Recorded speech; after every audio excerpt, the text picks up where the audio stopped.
The Pixel 9 Pro XL is just a bigger Pixel 9 Pro, but that's good enough. It doesn't have exclusive camera features of extra RAM for a boost. It's just got a bigger display and bigger battery. That means the Pixel 9 Pro is an even better pick this year, but it also means that you can choose your Pixel based on the size you like, not the features you need. If you feel like new Pixel phones arrived sooner this year, you are right. Google's August Pixel hardware event gave us not a duo but a quartet of new phones, starting at one end with the new baseline Pixel 9 and freshly topped with the Pixel 9 Pro Fold. Into larger phones, then the XL nomenclature should tip you off as to where you might want to spend your money. This is the direct successor to last year's 6.7-inch Pixel 8 Pro. It's the biggest Pixel yet, and it sports a new design that marks a relatively significant shift in the series aesthetic. The camera bar introduced with the Pixel 6 series is gone, and instead we have the camera peel. The fit and finish have unquestionably been elevated, with the phone's polished frame adopting a much flatter form that's decidedly iPhone-like in its execution. And Google says new construction methods or material choices make it twice as durable as its predecessor. In reality, the Pixel 9 Pro XL feels great, with the best build quality I have seen from Google to date. Not to mention, it looks superb thanks to an updated Super Actuate display that boosts higher peak brightness than anything Apple or Samsung has to offer. The move to an ultrasonic fingerprint sensor is welcome too, delivering on Google's promised speed improvement. The same 7-year commitment to OS and security updates helps the Pixel 9 series stand apart from rivals from Apple and Motorola. The phone's earlier than usual arrival in the calendar year means that this is the first generation of Pixel in a long time that doesn't debut with a new build of Android. It will benefit from the same future releases of Android as the Pixel 8 line and likely no more. Beyond the usual fare of a clean Pixel experience, AI is all Google is talking about, with an updated Gemini Nano model that is multimodal and 3 times more capable running on device. You'll find AI-generated features throughout the user experience. Most notably, there are 3 new apps to play with: a new weather app that's richer and more customizable with AI-generated weather reports, a new screenshots app that, as well as helping organize your captures, allows for semantic search, and Pixel Studio, which allows for on-device text-to-image generative AI that Google pitches as a new creative tool.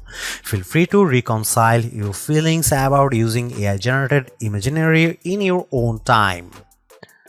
The cost of the Pixel 9 Pro and Pro XL also includes a year's access to Google One AI Premium with Gemini Advanced and its new Gemini Live feature. Gemini Live is a decidedly ChatGPT 4-like conversational experience with Google's off-device AI.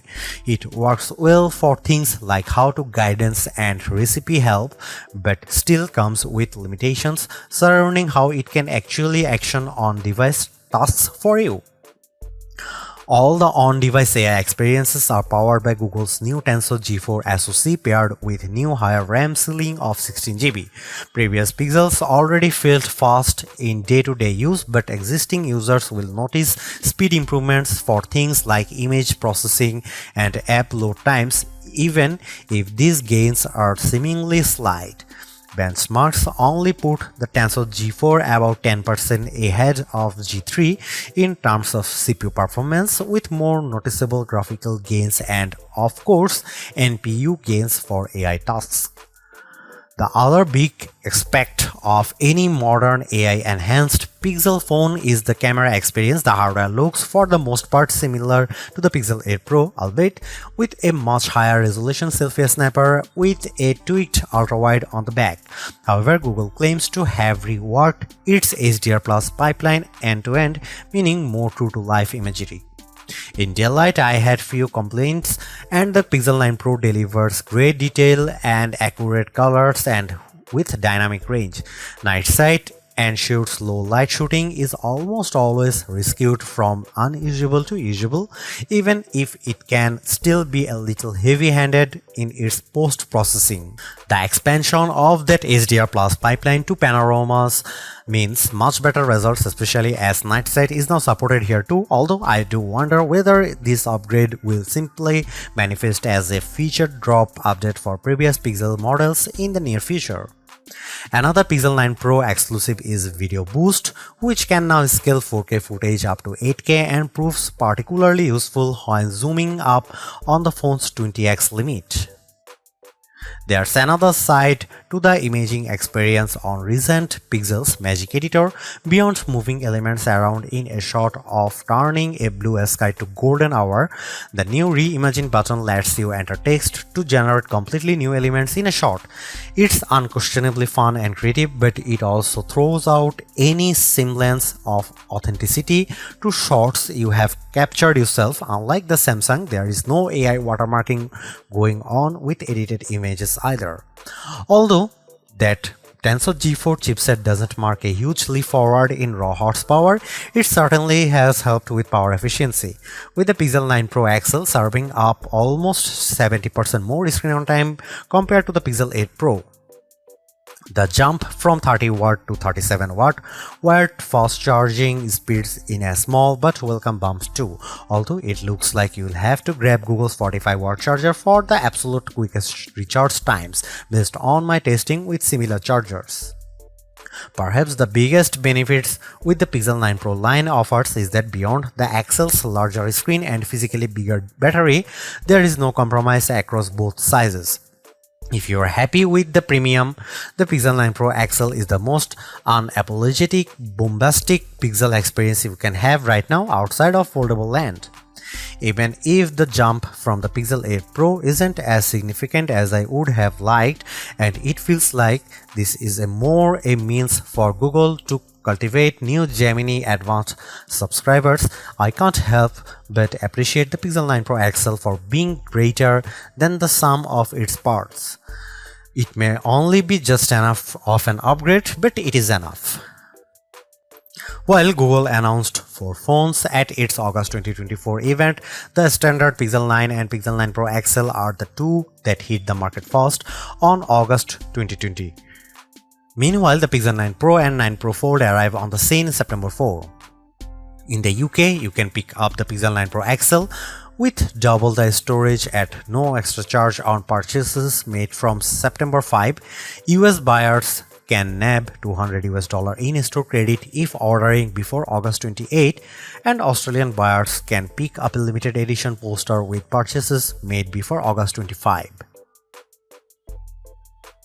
The addition of the new smaller Pro model this year helps Google justify its decision to render the Pixel 9 Pro XL the most expensive candy bar Pixel to date. It starts at $1,099. It's practically like for like when compared to equivalent storage option of the iPhone 15 Pro Max, truly putting an end to the notion that the Pixels are the affordable flagship option. For the asking price, you also get a year's access to Google One AI Premium 2TB plan, which, as well as granting access to Gemini Advanced and Gemini Live, includes more general Google benefits like Fitbit Premium Access, Nest Air, 10% back on Google Store purchases, and unlimited Magic Editor saves in Google Photos.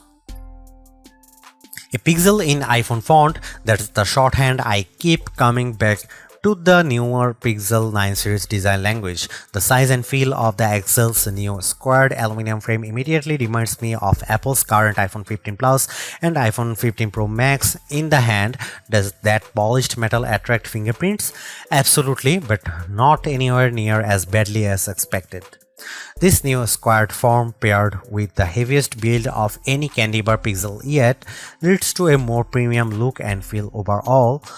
This is helped further by the Pixel 9 Pro XL's slimmer profile compared to the Pixel 8 Pro, and side by side with my wife's old Pixel 6 Pro, the jump in build quality is truly impressive.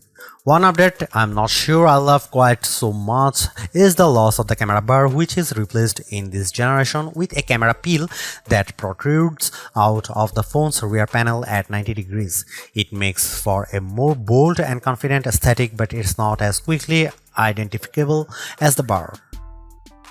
As well as the cosmetic changes, Google also claims that the Pixel 9 Pro XL's new mid-frame design, not to mention its 100% recycled aluminum outer frame, Gorilla Glass Victus 2 front and rear panels, and IP68 certified protection against dust and water ingress, make the new phone twice as durable as its predecessor.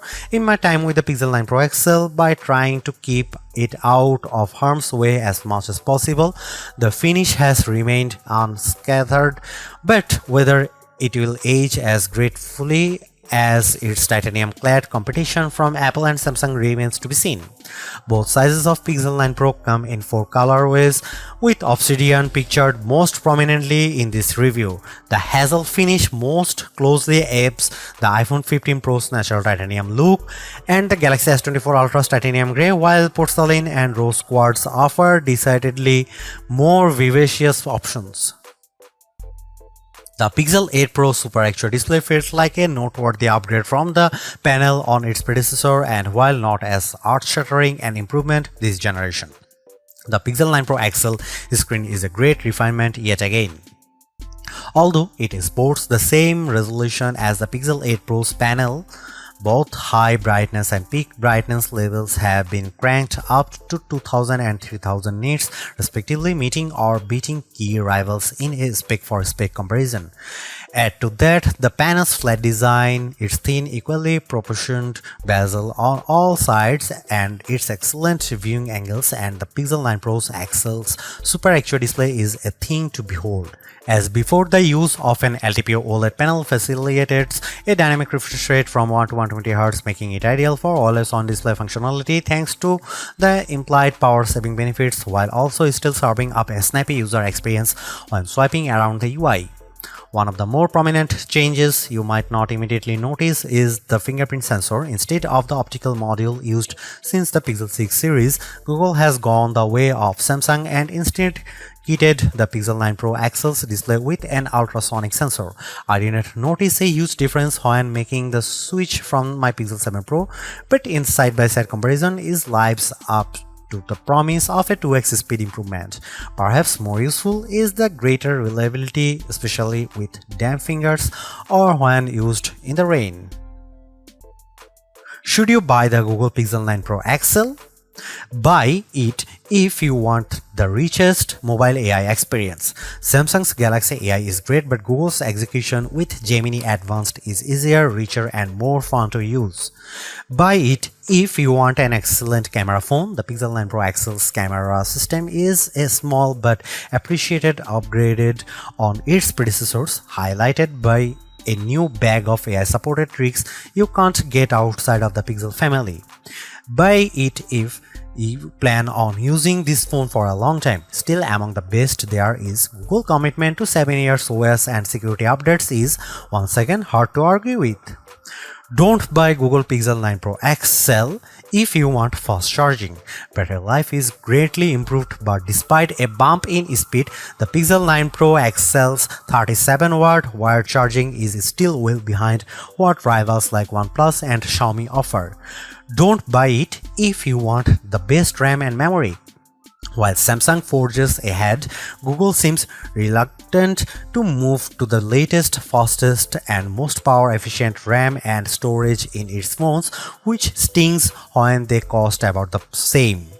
Don't buy it if you want to play a lot of games. Google's mobile silicon isn't built for gaming, and while the Tensor G4 handles intense games as well, you will get a much better experience with a recent iPhone or any flagship rival running the latest Snapdragon chipset.